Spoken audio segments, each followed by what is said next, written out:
Hello, everyone. Welcome to another episode of Pints and Quarts, presented by Craft Beer Nation. We are here on Thursday night. We've got with us the two co-founders of Hardywood Park. So stick around and watch this interview.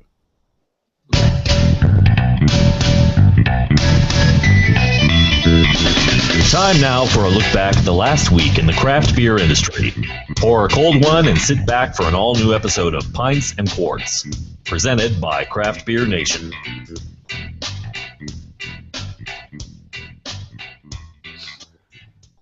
All right, and we are back, and we have Eric McKay and Patrick Murtaugh, the co-founders of Hardywood Park, joining our panel of Randy Gardner Jr., Lola Laracy, Gil Mello, Charles Dunkley, myself, the host, Matt Miller. So let's just dive right into it. Guys, tell us a little bit about what brought you together and what made you form this brewery. What, 4 years ago now? Yeah, just about 3 years ago, a little over 3 years ago. Celebrated our third anniversary October this year, so it's been an exciting few years. When you started this process, did you think Gingerbread Stout was going to be the phenomenon that it is, or was that just a lucky swing, or balanced approach to marketing and skilled businessmanship? I'd like to say the last, but at the time we had no idea. We didn't know what people would think of it, and I guess I'll give you sort of the quick rundown of how Hardywood came to be. But Patrick and I grew up together. Our parents were friends from the time we were little kids, so sort of grew up like siblings in a way, and talked a little bit about sort of wanting to maybe start a business one day, and didn't know what that business would be, but it sort of clicked when we both ended up on a farm in Australia and tried our first homebrewed beer, and that was sort of this epiphany moment of realizing that beer could be more than just watered down yellow fizzy beer, which is all that we had really been exposed to in the States, and that led us to becoming homebrewers, which quickly became this passion for wanting to start a brewery one day. And when we opened, our flagship beer was a Belgian blonde ale, and we chose that because after working for about 8 years in the industry, we felt like we really needed to differentiate ourselves and have a beer that was complementary to the other beers that were on tap. So we chose Hardywood Single as our flagship beer, and still it's sort of been our core year-round beer. It's available in 6-packs and on draft. And we also added a seasonal lineup, which has become our Reserve series, and that started with a beer called RVA IPA, which sort of reached back to our roots as homebrewers when we'd have friends grow hops for us, and we invited people in the area that happen to be growing hops to contribute some hops to this beer. That's evolved into a situation where we buy 1,000 hop rhizomes every spring. People in the area, in the community, grow hops at home, and hop growers volunteer to bring in those hops for our Harvest Festival when we add those beers to this fresh hopped RVA IPA. And that led into a Farmhouse Pumpkin Ale, which we used local sugar pie pumpkins just because there was good access to local pumpkins. And with Gingerbread Stout, that's sort of become a phenomenon for us. We were planning on brewing a vanilla stout that we had brewed as home brewers, and didn't really have any thoughts on what local ingredients we could use in that beer. We hadn't yet set a rule that the Reserve series was going to focus on local ingredients until by sort of, I'd like to think, some gift from heaven. Bill Cox, the owner of Castlemont Farm, showed up at our doorstep with a big bushel of what looked like sugarcane, and ended up being a whole stalk of baby Hawaiian white ginger, and that ultimately became the main flavoring component of Gingerbread Stout. We also, around that time, met Cy Bearer, who owns Bearer Farms apiary in town, who makes great wildflower honey, and that became sort of the little bit of honey flavor sweetening component to the beer that lends a little bit of that frosting on the cookie character. And so we sort of put the idea of this vanilla stout would be great with ginger and honey, and did a whole bunch of different variations of using the honey and ginger in making this vanilla stout ultimately tastes like gingerbread cookies.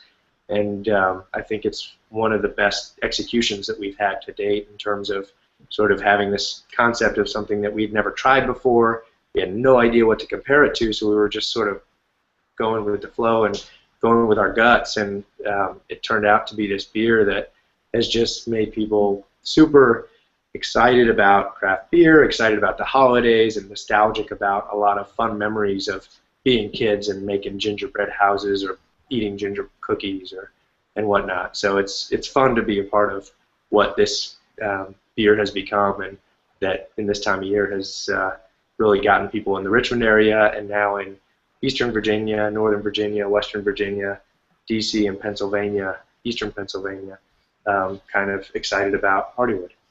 I gotta tell you, you guys deliver on this beer, because like we've spoken before about how important it is when a beer has something on the label, you need to taste it in the beer, and this beer tastes like eating a gingerbread cookie for all intents and purposes. And I mean, honestly, like this beer has become, in my opinion, the standard for gingerbread stouts. I mean, there are several other breweries out there that brew gingerbread stouts, but this one right here, this is crazy.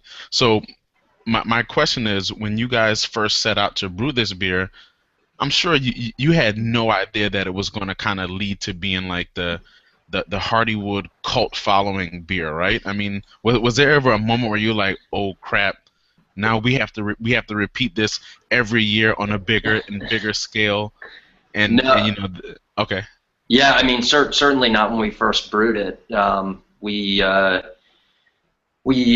the idea for the gingerbread stout, and we sort of went from there. We kind of had the idea that we wanted it to taste like a gingerbread cookie, and when we finished it, when we got that spice blend just right, we tried it, and it kind of hit right where we were aiming for.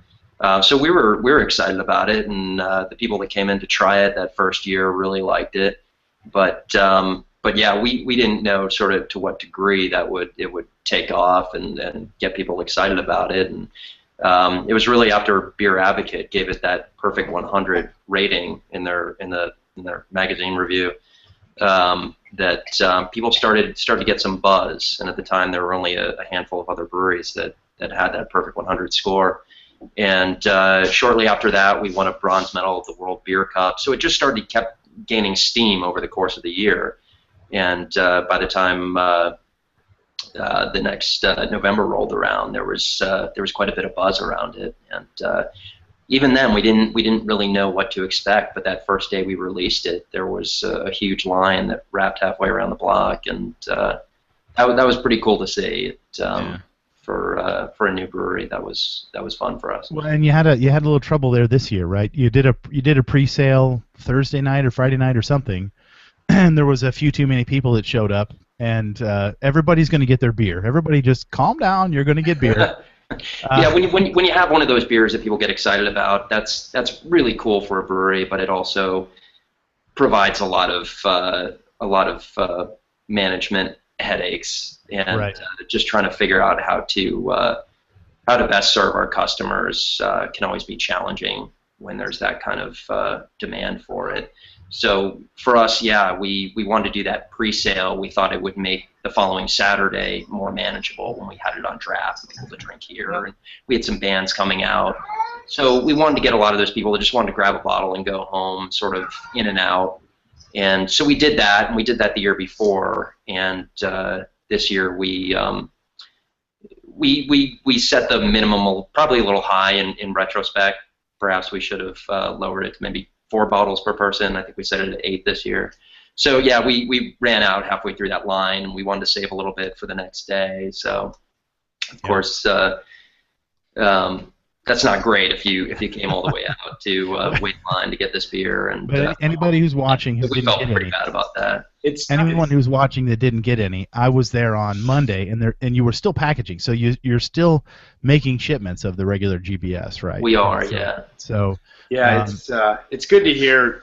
You know, Randy's comment was that we executed what we were trying to do very well, and with a beer like this that's designed ultimately to taste like a certain food item, it's a really fine balance where we don't want to.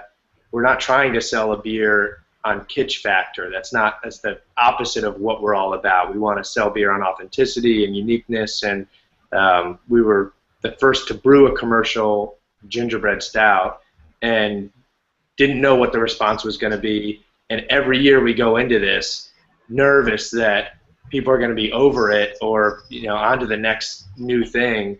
But I think so far the feedback we've gotten is that as long as we maintain the integrity of the recipe and brew this beer exactly the way it was originally brewed, which is what we do with a massive amount of local honey and a massive amount of local ginger, we're committed to that and to keeping this recipe up exactly what it was originally.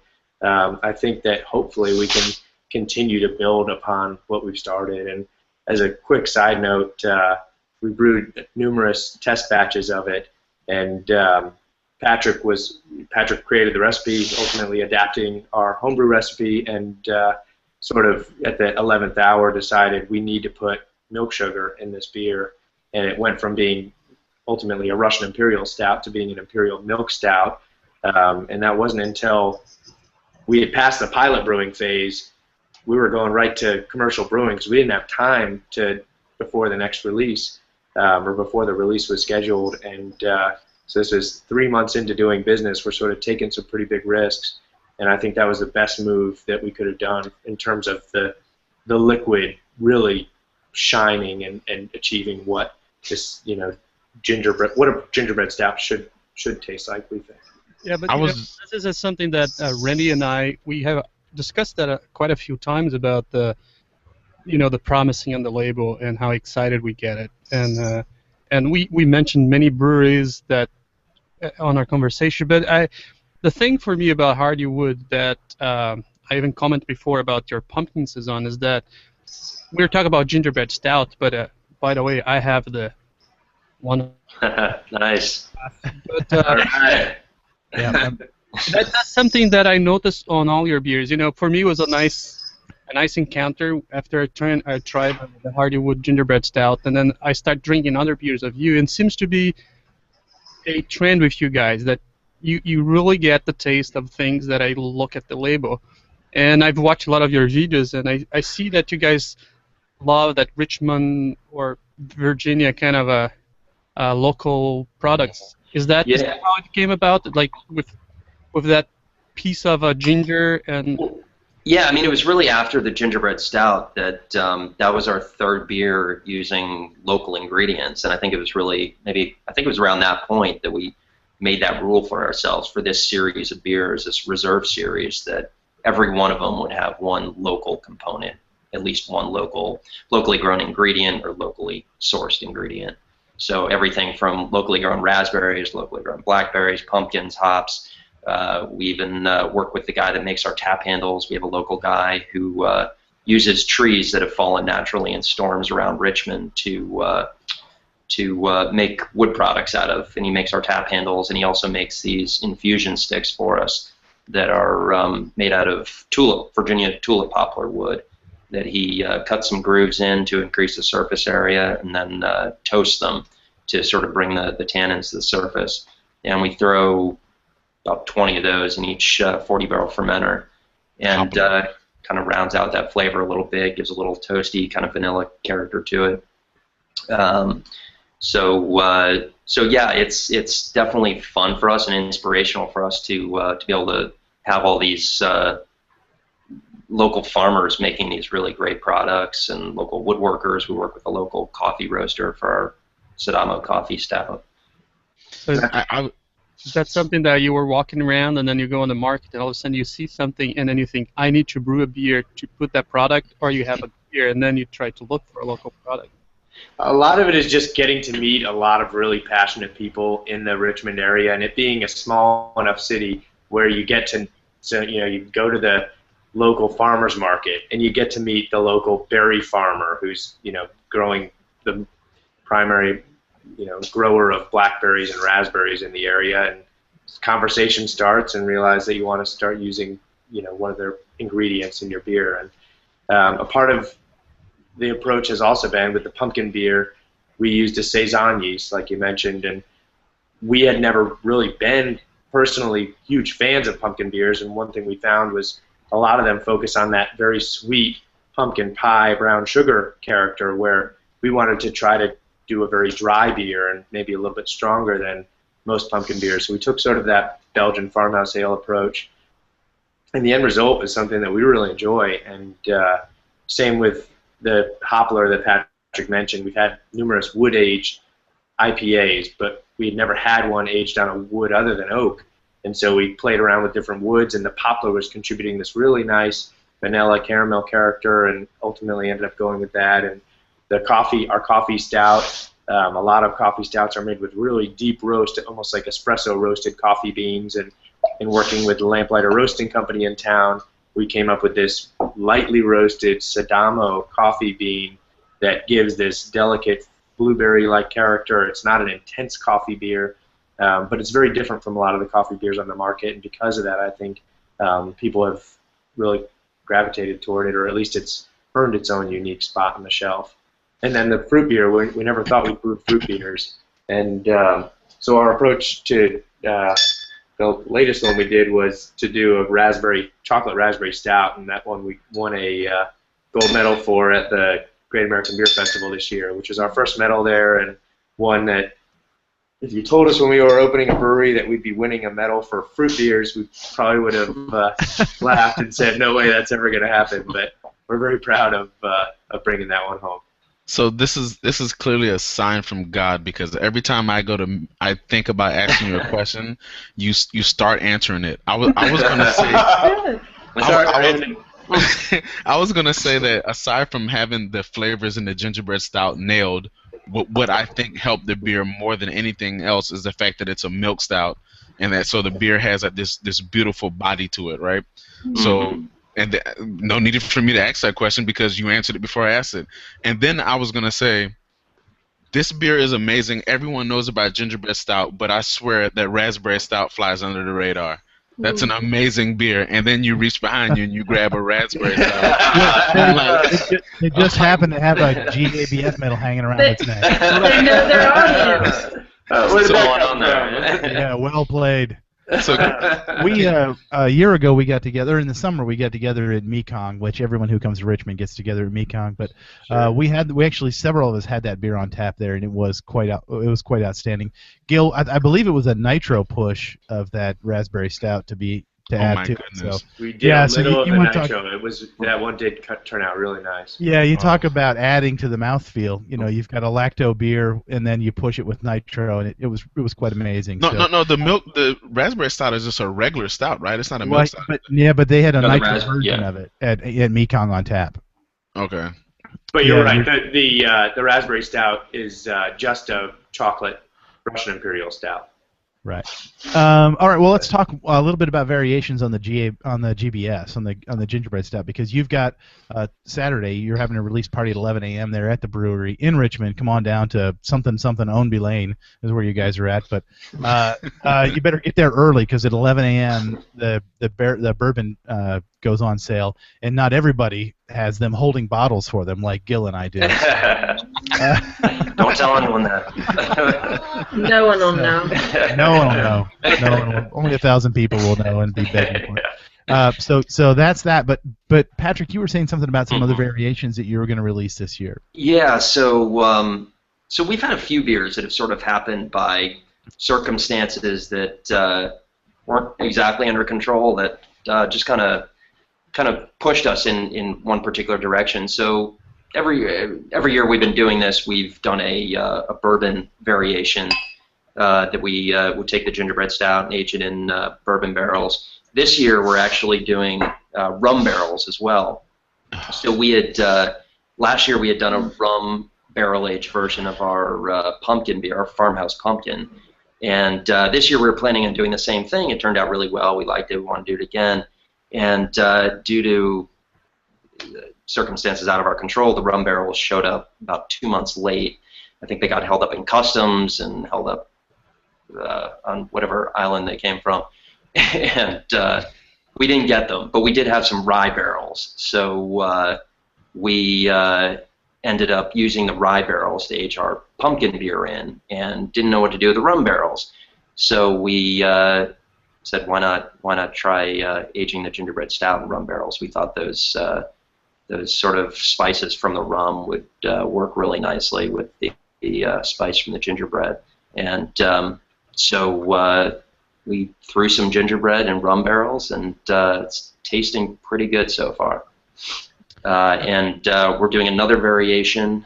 It's we did it as a pin, as a cask beer. We added coffee beans to our gingerbread stout in the past, and it just turned out really nice. It just had that coffee flavor that cut through some of the sweetness in the gingerbread. This is a concept of Justin Anderson, one of our talented brewers and our barrel aging fanatic, and he decided what better name than Christmas Morning for that beer. So we did just the one pin for one account called Christmas Morning, and people just went crazy for it. So we are going to be working with Black Hand Coffee Company here in Richmond to do a coffee-aged version of Gingerbread Stout this year, and taking Justin's suggestion and calling it Christmas Morning. So look for that in a couple weeks. Are you at liberty to say what kind of barrels you guys are using? What rum or what bourbon? We buy the barrels through a broker, and most of the time we can see who the distillery is. I know it's South. Yeah, they didn't tell us exactly where the rum barrels came from. They actually, the broker, I think, had sanded them down and the outside of them. So took the names off them. Those brokers are doing really well these days.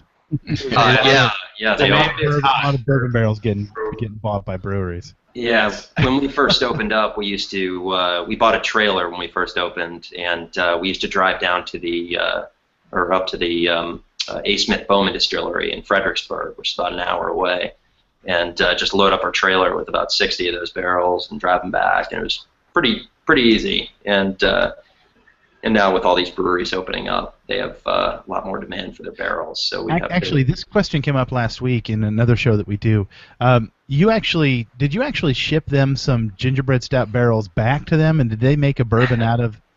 Was that Bowman that did that? We did, yeah. That was Bowman. So last year, I guess the year before, I think it was 2011. Mm-hmm. 2011, we. This is a concept of their former distiller who had unfortunately passed away during this process. But they kept the tradition going, and it was to do a gingerbread stout finished whiskey. And yeah, so we basically after we dumped the gingerbread stout out of the barrels, we sent it back to them, and Bowman was just starting to get really creative and really trying to get a little more experimental. So they were all really on board with that, and so they aged some whiskey for several months. I can't remember exactly how long, and took it out and bottled it and just called it gingerbread whiskey, I guess. That would be great to have at a dinner. Like if you had a beer dinner, you could also have the alcohol for people who don't drink beer. Yeah, they made a pretty small amount of it. It was hard to find, but funny story, we were in Denver last year and at the GABF, and we were at a small liquor store, and I remember I saw a bottle of Bowman's whiskey from a distance, and I was like, that'd be funny if that was the gingerbread version, and sure enough, it was. Awesome. So it was a very small amount. For some reason, they shipped a case or two, I guess, out to Denver. So you bought it, right? So I bought it, of course. Yeah, I wanted to leave it there for the next person to find, but I couldn't find it back home. So. Yeah, right. Those Colorado people have their own stuff. They don't need yours. Yeah. All right. Well, you guys brew on the medium to well, let's call it the medium scale. We've seen some big breweries. We've had them on here too that brew on the 120 barrel systems and that kind of stuff. But I've been in and seen your process there. But we want to talk about brewing on the countertop scale. Randy's got an article here. Where did you get that from? CNET or something, Randy? It is. This came from CNET, and we've actually spoke about a countertop brewing system before when we had Annie on from Pico Brew. But there's another one out there. I think these guys are out of Hungary. They're out of Hungary. They're not hungry. They're out of Hungary. And they make this system called Brewy. It's a countertop, like Max said, a countertop brewing system, and it'll allow you to make a 5.2 gallon batch of beer. Pico brew is that? Did you know? Say again. How similar to the other system? Well, so one of the things that they talk about this system is the size. This thing weighs 55 pounds, right? So this is going to definitely be bigger than and outweigh just about anything that's on your counter, right? And the way their system is set up, I think it's a little different from Pico Brew in that, you know how like for your Keurig coffee maker you have the little K cups that you put into the machine. Well, this machine has a 4.3 inch like a touchscreen on the front, and there's also a RFID reader on the front. So you can buy like the equivalent of a K cup from these guys. I forgot what they call it. It's called a brewy pad. It's called a brewy pad. So it's essentially like a bag that has everything that you need to brew the beer inside the bag, and it comes with this little RFID card. So you drop the bag in the machine, scan the card, and the machine knows what it is that you're brewing, and it basically gets to working for you. But the thing is, it's like they don't really go into the detail telling you on how the machine actually does every step of the process. Like they don't talk about how you get it from the fermenter to the keg or anything like that. And whereas Pico Brew is a little different in that they tell you is that Pico Brew actually, I think they give you a keg with the system, and you can actually physically move the beer from the Pico Brew system to the keg. This one right here is a little ambiguous, so and it's crazy expensive. It's going to be like $2,000. I mean, granted, it's like what $3,000 more than Pico Brew or something like that. But I mean, if for the amount of money that you're going to spend on this thing, you can get a banging homebrew setup and have way more fun making your beer. Are they gonna pitch it? I mean, do you have to buy the consumables from them? I mean, these packs that had all the ingredients in it. Is that the only thing that you can? You know, those Keurigs, you have to use a K-cup to get coffee.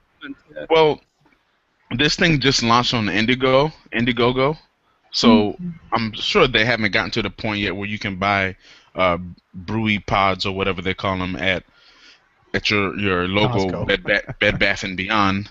But I mean, you would think that would be their eventual goal, was to be able to buy their brew pods. I don't think they make much money on the equipment. I think that's normally companies like that, because they can only sell you so much equipment. I think is the review and the product. That's probably where they're gonna make their money at. Yeah. So I mean, the price tag is gonna be, $2,000, and the shipping is gonna be like another $350. They say. Yeah, I don't know. We'll have to dig a little deeper into that. But the Pico Brew was about that same amount of money. I think the Pico Brew was $1,800 for a full setup. Yeah. And that let you brew it right in the corny. Yeah. What's the footprint of this thing? Oh, so it's 21. What did it say? 21 and a half inches deep. I put a picture of the countertop deep. Yeah, take up your whole countertop. You're gonna have to get rid of the Keurig. Right. The microwave. Watch on YouTube on the podcast. You can go to our event page on Google Plus, and there's a picture there. We just dropped a picture. Oh well, I'll have to go look at the picture too, because I'm a little. It sounds a little vague on the inside, because I think one of the things about home brewing, and maybe you guys can speak to it too, is that beersmith is like half the fun. Figuring out what you want to do, what your gravity is, what you're going to hit. If this is open it up, drop in a pod, and wait for your beer to come out, that kind of removes some of the magic fun. It doesn't sound like you're saving any money on buying beer either. No, not. So it's 21.2 inches tall, 12.8 inches deep, and 17.7 inches wide, and it doesn't look sexy. It just looks like a big gray box. With the if it looked sexy, I'd be all in. Looking at that picture, the microwave next to it looks like the size of a toaster. Yeah. Oh my goodness. I mean, there's so much good beer out there that brewers like Hardywood put such amazing beer out there. Yeah. The only reason I brew is for the fun and all the. Yeah. Right. Just try something. If I'm gonna put in a bag, I might just drive down to my bottle shop and get a beer that I know it's right. I'm gonna spend my $2,000 at the bottle shop. Yeah. I don't know, but that's it. Well, let's take a look at it. I mean, I want to try everything, but this doesn't quite sound like it has all the features that the Pico Brew has. But maybe I'm misunderstanding it. And we have no idea how it tastes. I think you're right. All right. Well, do you have to add syrup, malt syrup to it as well, or is it really just the pod? It's everything. The pad has the brewery pad has the malt. It has like these they're like a little hop. I don't know what they put the hops in, but it has the malt, has the hops, has the yeast. I don't know how this process is supposed to work, or maybe the hops, maybe the hops and the yeast come separately from the brewery pad, and you add them in at different intervals of time. Yeah, but, you know what's in that pod has got like IPA syrup in it, and they just add water and it mixes it up. Well, it's interesting that you say that, because the article also talks about this system called the sparkling drink system, where it's basically beer made with infusing carbonated water with beer flavored syrup. I heard about that. Alcohol inclusive. You can make your beer one glass at a time. I'm going to go out on a limb and say that is going to be some terrible beer. Eric and Patrick, their business is secure. Gingerbread Stout out of a NASA packet here. Hey, there's a brewery that's doing it right out here, Ninkasi. I've never seen anything from them in Virginia, so they obviously don't come this way. Eric, have you guys ever had anything from Ninkasi other than in a trade? I have had a few of their beers, and they make some fantastic beer. They've had incredible growth stretch, and I had their IPA and Tricera hops, is that? Tricera hops. That's their double IPA, yeah. Okay. And that they may have just been. It was their Ninkasi IPA, just called IPA. I'm not sure what it is. Though what I was leading up to is we've actually got a review here from a guy named Josh Herder, and he writes a blog called Busted Wallet, which I guess we can all appreciate. And he's reviewing this their Tricera hops, their double IPA. And let me just read a quick paragraph here from his description and see if it fits what you remember, Eric. The bouquet on the Tricera hops is filled with aromas of sweet lemon, zesty hops, pine, and earthy malt that weave together all the way through the first swirl to the lingering finish. This guy's a good writer. I like this.